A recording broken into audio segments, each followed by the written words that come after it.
But my doctor actually told me about peptides a long time ago. Yeah, they accentuate healing. There's a lot of articles about them. Like athletes swear by them. Yes. Particularly BPC157. Okay. There's a lot of evidence that it accelerates healing from injuries. And a lot of like elite athletes swear by it.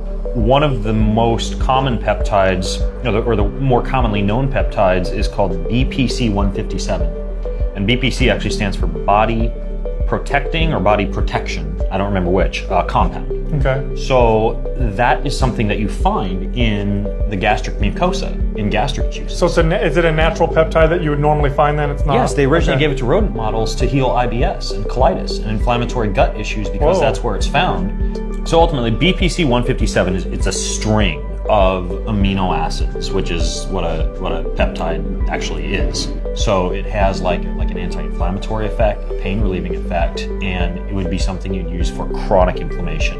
Interesting. And is it local? Because you're saying injected in the joint, but then you're going local. subcutaneous. When consumed systemically, it's more of a, or when consumed orally, it's more of a systemic effect. Okay. Can you guess which peptide I'm talking about? Are you talking about BPC157? How did you know that, Dr. Heather? I think that's probably my favorite. Next to epitalin, that is probably my favorite peptide. It is unbelievable. And the Croatians, were the ones who did so much research on BPC157. Absolutely, it is just a phenomenal peptide.